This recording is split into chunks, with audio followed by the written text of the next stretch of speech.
কি বৈঠক হলো ভারত এবং বাংলাদেশের পররাষ্ট্র সচিব পর্যায়ে? এই বিষয়টি নিয়ে আমরা পুরো পর্বে আলোচনা করব। যারা আমার চ্যানেলে নতুন, আমি অ্যাডভোকেট মোহাম্মদ আলী হোসেন, বাংলাদেশের কুমিল্লা আদালতে কর্মরত আছি। আপনারা জানেন যে বাংলাদেশ এবং ভারতের মধ্যে টান টান উত্তেজনা। বাংলাদেশ এবং ভারত উভয়ই যুদ্ধংদেহী। তাদের সীমান্তে তারা তাদের নিরাপত্তা বাড়িয়েছে। এ পর্যায়ে পাকিস্তানের সাথে বাংলাদেশের সম্পর্ক উন্নতি হচ্ছে। অন্যদিকে চায়নার সাথেও সম্পর্কের উন্নতি দেখা যাচ্ছে। আমেরিকার সাথে বাংলাদেশের সম্পর্ক সেই অগাস্টের 5 তারিখ থেকেই অত্যন্ত উষ্ণ। এ পর্যায়ে স্বাভাবিকভাবেই 1971 সালের পর থেকে বাংলাদেশের সাথে ভারতের সম্পর্ক একেবারে তলানিতে এসে ঠেকেছে। এই পর্যায়ে ভারতের পররাষ্ট্র সচিব বাংলাদেশে সফর করলেন। বাংলাদেশের সচিব ভারতের সচিবের সাথে বৈঠকে মিলিত হলেন। এই যে বৈঠকটা হলো, প্রথমেই আমরা দেখব কি কি বিষয় নিয়ে আলাপ আলোচনা হয়েছে। পরে আমরা বুঝবো যে কেন এই আলোচনাগুলি হলো। তারপরে আসবো যে এই আলোচনাগুলি থেকে ভারত এবং বাংলাদেশ কি উপায়ে লাভবান হলো বা হতে পারে। প্রথমেই আমরা দেখি যে কেমন করে আলোচনাটা হলো বা কি আলোচনা হলো। ভারতের পররাষ্ট্র সচিব তার ব্রিফিংয়ে বললেন যে তারা বাংলাদেশের সাথে ঘনিষ্ঠভাবে কাজ করতে চায় এবং ইতিবাচক উপায়ে কাজ করতে চায়। এছাড়াও বাংলাদেশের এবং ভারতের সাংস্কৃতিক, ধর্মীয় এবং কূটনৈতিক যে স্থাপনাগুলি আছে এইগুলির মধ্যে যে আঘাত এসেছে, এই বিষয়গুলি নিয়ে আলোচনা হয়েছে। স্বাভাবিকভাবেই ভারতের পররাষ্ট্র সচিব বাংলাদেশে তো আর এত বিস্তারিত বলার দরকার নাই, কারণ উনি ভারতের ট্যাক্স পেয়ারদের টাকায় চলেন। সো উনি ভারতে গিয়ে বিস্তারিত রিপোর্ট দিবেন বা ভারতের মিডিয়াকে উনি ব্রিফ করবেন। আমরা এখন চলে যাই বাংলাদেশের পররাষ্ট্র সচিব কি বক্তব্য দিলেন তার ব্রিফিংয়ে। উনি বলতে চাইলেন যে এই মিটিং এর মধ্যে আমাদের ভারত এবং বাংলাদেশের মধ্যে যে অনিষ্পন্ন কিছু বিষয় রয়েছে, সেই অনিষ্পন্ন বিষয়গুলো নিয়ে আলোচনা হয়েছে। ভারতের মিডিয়া বাংলাদেশে যে বাংলাদেশের বিষয়ে যে অপপ্রচারগুলি চালাচ্ছে, সেই বিষয়গুলি নিয়ে কথা হয়েছে। ভারতের মিডিয়া বা ভারত যেই রকম করে বাংলাদেশের অভ্যন্তরীণ ইস্যুগুলি নিয়ে আলাপ আলোচনা বা নাক গলানোর চেষ্টা করতেছে, সেই বিষয়গুলো নিয়ে কথা বলা হয়েছে। সীমান্ত সীমান্তে যে হত্যাকাণ্ডগুলি হয়েছে সেগুলি নিয়ে কথা হয়েছে। এছাড়া নদ নদীর বিষয়ে, আমাদের যে 54টি নদী আছে সেই নদীগুলির বিষয়ে কথাবার্তা বলা হয়েছে। নেপাল থেকে বাংলাদেশ বিদ্যুৎ আনতে চায়, সেই বিষয়টা আলোচনায় এসেছে। এছাড়া আলোচনায় এসেছে শেখ হাসিনার ইস্যুটা। একটু ডিটেইলে যদি আমরা বলি, সেখানে বাংলাদেশ এই অনিষ্পন্ন অবস্থা বলতে কি বোঝাচ্ছে? বাংলাদেশ অনিষ্পন্ন অবস্থা বলতে বোঝাচ্ছে ভারত এবং বাংলাদেশের মধ্যে যে নদীর হিস্সা নিয়ে যে বিষয়টা আছে, তিস্তা নদী, ফারাক্কা যে ব্রিজ আছে, বাঁধ আছে, সেটারও কিন্তু 2026 সালে মেয়াদ শেষ হয়ে যাবে। সেটার সময়টা বাড়ানো, মূলত নদীগুলির ন্যায্য হিস্সা যাতে আমরা পাই, সেই বিষয়ে আলাপ আলোচনা হয়েছে। অপপ্রচার বলতে যা বোঝানো হচ্ছে, আপনারা জানেন যে আর বাংলা সহ ভারতের প্রধান এবং প্রথম সারির যে দৈনিকগুলো, সেই দৈনিকগুলি যে অপপ্রচার চালাচ্ছে বাংলাদেশে হিন্দুরা আক্রান্ত হচ্ছে বলে, সেই অপপ্রচারের বিষয়গুলো ভারতীয় কর্তৃপক্ষকে জানানো হয়েছে এই মিটিং এর মাধ্যমে। এছাড়া সীমান্ত হত্যা একটা বাংলাদেশিদের জন্য অত্যন্ত দুঃখ বেদনার ইস্যু। এই বিষয়টা এই বৈঠকে উঠেছে এবং ভারত বলতে চেয়েছে যে এই সীমান্ত হত্যার সাথে অনেকগুলি ক্রাইম জড়িত। বাংলাদেশ বলেছে যে ক্রাইম বাংলাদেশ সমর্থন করে না, কিন্তু বাংলাদেশ হত্যাকাণ্ডও সমর্থন করে না, এবং ভারত এই বিষয়ে নোট নিয়েছে এবং ভবিষ্যতে হত্যাকাণ্ড যাতে কমিয়ে আনা যায়। এরপরে আন্তঃনদীগুলির বিষয়ে যাতে একটা নির্দিষ্ট একটা বৈঠক পেন্ডিং আছে, সেই বৈঠকটা যাতে দ্রুত সময়ে করা যায়, সেই বিষয়ে ভারত আশ্বাস দিয়েছে। এছাড়া নেপাল থেকে বিদ্যুৎ আনার বিষয়ে, নিশ্চয়ই এটা একটা, আপনারা জানেন যে আহ, আহ, পররাষ্ট্র সচিব এই বিষয়ে কথা বলতে পারবেন না। এই বিষয়ে পররাষ্ট্র সচিব নোট নিয়ে তার কর্তৃপক্ষকে জানাইলে তার কর্তৃপক্ষ এই বিষয়ে কি ব্যবস্থা নেয় আমরা পরবর্তীতে দেখতে পাবো। এছাড়া ভিসা প্রাপ্তির বিষয়ে উনি বলতে চাচ্ছেন যে ভিসা প্রাপ্তিতে ওনারা কোনো হস্তক্ষেপ করছেন না, ভিসা দেওয়া হচ্ছে, যদিও এটা উনি কিছুটা সত্যের অপলাপ করেছেন, ভিসা ওই রকম ভাবে দেওয়া হচ্ছে না যেরকম আগে দেওয়া হতো। এরপর বাংলাদেশের সাংবাদিকরা আমাদের পররাষ্ট্র সচিবকে প্রশ্ন করেছিলেন যে শেখ হাসিনা যে ওই দেশে বসে বসে বাংলাদেশের বিষয়ে বক্তব্য দিচ্ছেন, বিভিন্ন অনলাইন সেমিনারে অংশগ্রহণ করতেছেন। আপনারা জানেন যে ইউকে এর একটা অনলাইন সেমিনারে উনি ফোনের মাধ্যমে কনভারসেশনে অংশগ্রহণ করেছেন, এর আগেও একটা করেছেন। এই বিষয়ে কি বক্তব্য দিয়েছে বাংলাদেশ বা ভারতের পক্ষ থেকে কি জানতে চাওয়া হয়েছে? তখন ভারতীয় কর্তৃপক্ষ বা ভারতের সচিব বিক্রম মিশ্রি উনি বলেছেন যে ওনার ওইখানকার উপস্থিতি আসলে ভারত এবং বাংলাদেশের সম্পর্কে কোনো প্রভাব ফেলবে না, এবং এই বিষয়টার বিষয়ে উনি নোট নিয়েছেন। এরপরে যে বিষয়টা সেটা হচ্ছে যে সীমান্ত হত্যা এবং ভিসা ইস্যুর ব্যাপারে আমি অলরেডি আপনাদেরকে বলেছি। তো এই যে কথাগুলি আমি বললাম এগুলি হচ্ছে ভারতীয় বা বাংলাদেশের পররাষ্ট্র সচিব মোহাম্মদ জসিমউদ্দিনের বক্তব্য। চলুন আমরা এবার আমাদের আলোচনাটা করি। আপনারা যদি রাজনৈতিকভাবে সচেতন হয়ে থাকেন, এই পুরো পর্বটা উপভোগ করে থাকেন, আপনারা খেয়াল করবেন যে প্রথমেই যখন সচিব এয়ারপোর্টে আসলেন তখন লাল গালিচা এবং উষ্ণ সম্বর্ধনা দেওয়া হয়েছিল, কিন্তু সেখানে সংবর্ধনা দিতে গিয়েছিলেন বাংলাদেশের পররাষ্ট্র মন্ত্রণালয়ের একজন কর্মকর্তা। এই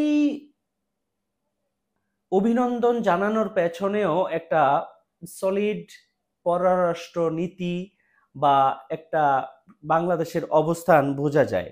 অতীতকালে যখন বাংলাদেশ ভারতের কৃতদাসসুলভ আচরণ করত তখন দেখা যাইত যে ভারতের যে পর্যায়ের মন্ত্রী, প্রধানমন্ত্রী বা যে পর্যায়ের সচিব বা কর্মকর্তা বাংলাদেশে আসতেন এর অনেক হাই লেভেলের বাংলাদেশি কর্মকর্তা সেখানে গিয়ে উপস্থিত জানাইতেন। এটা কিন্তু সমপর্যায়ের সম্পর্ক না।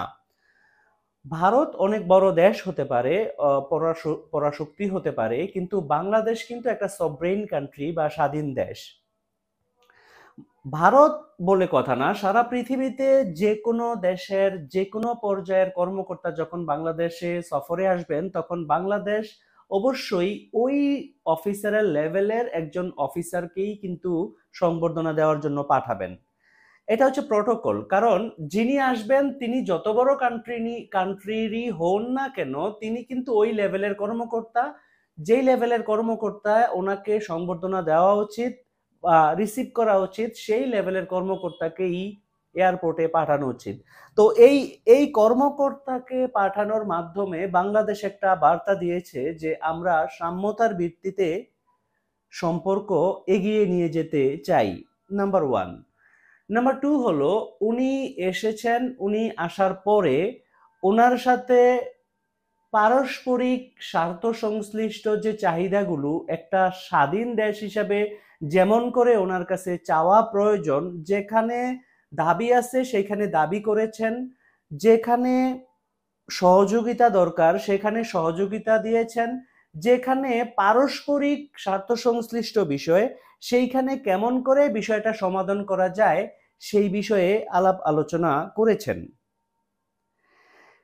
এখন বিষয়টা হলো আগে যেই সিচুয়েশনটা ছিল সেই সিচুয়েশনটা হচ্ছে যে বাংলাদেশের যে 15 বছর ধরে যে শেখ হাসিনা ক্ষমতায় ছিলেন উনি ওনার আচার আচরণ হাব ভাব দেখলে মনে হইতো উনি আসলে ভারতের চাকরি করতেছেন।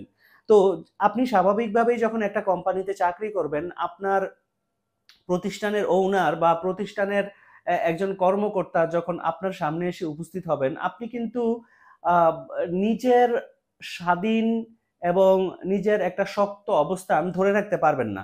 সেটা দেখা যাইতো আগের এই বিভিন্ন বৈঠকগুলিতে বা কোনো কর্মকর্তা যখন আসতেন ভারত থেকে মনে হইতো যেন উপর থেকে নাজিল হয়েছেন, ওনাদেরকে আলাদা রকমের একটা প্রোটোকল দেওয়ার চেষ্টা করা হইতো। কিন্তু এইবার আমরা সাম্যতার ভিত্তিতে প্রোটোকল দিতে দেখলাম। এটা একটা বিষয় ছিল। দ্বিতীয় বিষয় ছিল বাংলাদেশের আসলে কি প্রয়োজন, কি বিষয়ে বাংলাদেশ ভারতের সহযোগিতা চাইতে পারে, সেই বিষয়টা পরিষ্কারভাবে বলেছেন। এবার আসেন, ভারত এই সফরে আসলে কেন আসলো বা ভারতকে কেন আসতে হলো বাংলাদেশে? এই সফর থেকে ভারত এবং বাংলাদেশ কি ফসল গড়ে তুললো, এই বিষয়টা নিয়ে একটু আলোচনা করা যাক। চলুন দেখে নেওয়া যাক ভারত এবং বাংলাদেশ এই সফর থেকে কি পেল। বাংলাদেশ তো ন্যায্যতার সাম্যতার আশ্বাস পেয়েছে বা তাদের কর্মকাণ্ড তারা চালিয়ে যাচ্ছে, কিন্তু ভারত যেটা পেল সেটা হচ্ছে যে, আপনারা জানেন যে যেমনি করে পাকিস্তান বাংলাদেশের সাথে সম্পর্ক ভালো করার চেষ্টা করতেছে, যা দীর্ঘদিনে পারে নাই, যেমনি করে অন্যান্য দেশগুলি চায়না সহ যারা ভারতের শত্রু বা যে আশেপাশের যে প্রতিবেশী দেশগুলো যে ক্রমেই বন্ধুহীনতার দিকে চলে যাচ্ছে, ভারতের এই বন্ধু হারানোর যে বিষয়টা সেটা কিছুটা হলেও বাদ দিতে পারলো এই বিষয়টায়। মানে হচ্ছে, ভারত এখন চেষ্টা করতেছে বাংলাদেশ যাতে ভারতের সাথে একটা বন্ধুত্বপূর্ণ সম্পর্ক রাখে এবং বাংলাদেশ যাতে ভারতের বন্ধুত্বপূর্ণ সম্পর্কের ছিন্ন করে কোথাও চলে না যায়।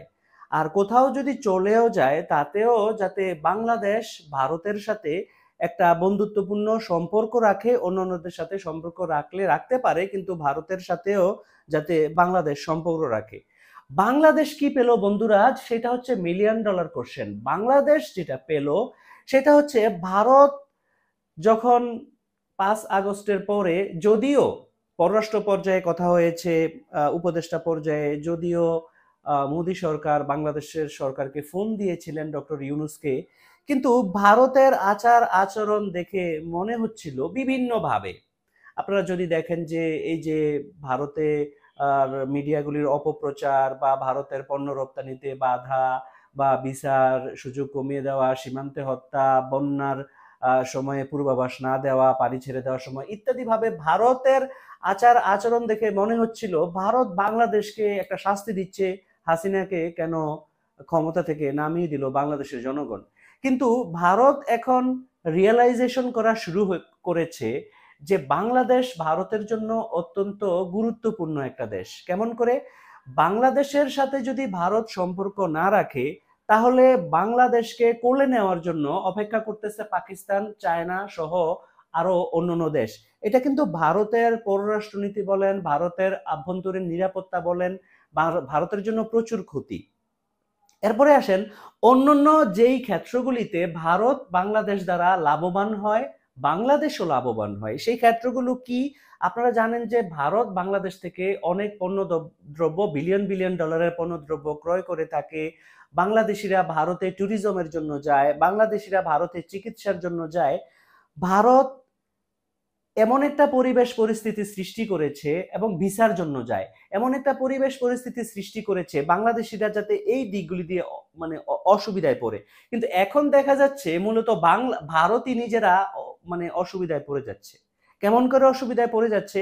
দেখেন, বাংলাদেশিরা যদি ভারতে চিকিৎসার জন্য না যায়, ভারত থেকে পণ্য না কিনে, বাংলাদেশিরা যদি ভারতে ট্যুরিজমের জন্য না যায়, তাহলে কিন্তু ভারত প্রচুর পরিমাণের ফরেন রেমিটেন্স থেকে বা ফরেন কারেন্সি থেকে বঞ্চিত হবে। এটা কিন্তু ভারতের জন্য একটা হিউজ লস। ভারতের যে ব্যবসায়ীরা আছেন, ভারতের হোটেল মালিক, ভারতের হসপিটালের মালিক, ভারতের গাড়ি চালক সহ এই যে পর্যটন সেক্টর, এই সেক্টরটা কিন্তু বর্তমানে অনেক ক্ষতির সম্মুখীন। আপনারা নিশ্চয়ই ইউটিউবে, টিভিতে বা বিভিন্ন মিডিয়া এটা দেখবেন, অনেক সাক্ষাৎকার আসতেছে, ভারতের অর্থনীতিতে কিন্তু ধস নামতেছে। সো ভারত যেখানে মনে করতেছিল যে বাংলাদেশের সাথে সম্পর্ক খারাপ করলে ভারত আসলে একটা আপার হ্যান্ডের অবস্থায় থাকবে, খুব ভালো অবস্থায় থাকবে, এখন দেখা যাচ্ছে ঘটনা উল্টা। ভারত উল্টা বিপদে পড়ে গেছে। কারণ বাংলাদেশের এই ট্যুরিজম, বাংলাদেশের এই চিকিৎসা, বাংলাদেশের এই পণ্য আমদানি, বাংলাদেশ এগুলি অন্য দেশ থেকেও করতে পারে। বিভিন্ন পণ্য বাংলাদেশ অনেক দেশ থেকেই ক্রয় করে থাকে। আপনারা জানেন যে পাকিস্তান, ব্রাজিল, তারপরে আরো বিভিন্ন অসংখ্য দেশ আছে, তুরস্ক সহ, যাদের কাছ থেকে এই যে পণ্যগুলি ভারত থেকে ক্রয় করে সেই পণ্যগুলি অন্যান্য দেশ থেকে ক্রয় করতে পারবে। ট্যুরিজমের জন্য অন্যান্য দেশ অপেক্ষা করতেছে, সবাই ট্যুরিস্ট পছন্দ করে। এছাড়া মেডিকেলের জন্য থাইল্যান্ড, মালয়েশিয়া, চায়না, পাকিস্তান সহ আরো বিভিন্ন দেশ আছে যেখানে, বা একটু ধনী যারা সিঙ্গাপুর সহ অনেক দেশে যেতে পারে। তো বাংলাদেশের এই এত বড় একটা মার্কেট যদি ভারতের হাতছাড়া হয়ে যায়, তাহলে ভারত কিন্তু অর্থনৈতিকভাবেও ক্ষতিগ্রস্ত হয়, কিন্তু বাংলাদেশ কিন্তু এখানে ক্ষতিগ্রস্ত হয় না। তাহলে ভারতের বাংলাদেশকে বন্ধু হিসেবে দরকার, ঠিক তেমনি ভাবে বাংলাদেশেরও ভারতেরকে বন্ধু হিসেবে দরকার। কারণ ভারতের সাথে বাংলাদেশের অনেকগুলি পারস্পরিক সম্পর্কের বিষয় আছে, যা ইতিমধ্যেই আমরা আলোচনা করেছি। তাহলে ভারত ভারত এই সফরে আসার কারণে বাংলাদেশিরা এই মানে পারস্পরিক যে সম্পর্কগুলি, পারস্পরিক যে নির্ভরশীলতাগুলি, এইগুলির ক্ষেত্রে উপকৃত হবে। এছাড়া মূল যেই বিষয়টা, যেইখানে ভারতের এত অস্বস্তি যে শেখ হাসিনাকে মানে কেন ক্ষমতা থেকে চলে যেতে হলো, বা তাকে নিয়ে আসলে এত কষ্ট ভারতের মনে, এটা এটা বোঝা যায় বিভিন্ন আচার আচরণে। কিন্তু এখন এই বিষয়টাকে মেনে নিতে হচ্ছে ভারতকে। ভারতকে এই কথা মেনে নিতে হচ্ছে যে হাসিনা যে চ্যাপ্টারটা, এই চ্যাপ্টারটা ক্লোজড। হাসিনা বাংলাদেশের ক্ষমতা থেকে চলে গিয়েছে, বাংলাদেশে নতুন একটা সরকার এসেছে, এই সরকারকে স্বীকৃতি দিতে হবে, এই সরকারের সাথে কাজ করতে হবে। কারণ এই সম্পর্কটা হাসিনার সাথে ভারতের না, সম্পর্কটা হচ্ছে বাংলাদেশের সাথে ভারতের, ভারতের জনগণের সাথে বাংলাদেশের। হাসিনাকে পাশে রেখে, হাসিনাকে সাইডলাইনে রেখে, হাসিনাকে আশ্রয়ের মধ্যে বা রিফিউজি হিসেবে রেখে দিয়েও বাংলাদেশিদের সাথে সম্পর্ক এগিয়ে নিয়ে যেতে হবে।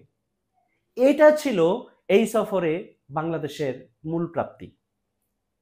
এই স্বীকৃতিটা পাওয়া, এই সরকারকে মেনে নেওয়া, এই সরকারের সাথে কাজ করা, এই সরকারকে সহযোগিতা করা, এই দেশের মানুষকে সহযোগিতা করা, যার মাধ্যমে বাংলাদেশ, ভারত উভয়ই লাভবান হবে। বন্ধুরা, এই ছিল আজকের পর্ব। আপনি যদি ইউটিউব থেকে আমার এই ভিডিওটি দেখে থাকেন, তাহলে প্লিজ সাবস্ক্রাইব মাই চ্যানেল। আপনি যদি ফেসবুক থেকে আমার এই ভিডিওটি দেখে থাকেন, তাহলে আমার পেজটিকে লাইক করুন। আমার কন্টেন্টের বিষয়ে আপনাদের কোনো কথা থাকলে আপনারা প্লিজ কমেন্ট করুন। আপনারা সুস্থ থাকবেন, ভালো থাকবেন। অন্য একটি পর্বে আপনাদের সাথে আবারও কথা হবে। আসসালামু আলাইকুম ওয়া রাহমাতুল্লাহ।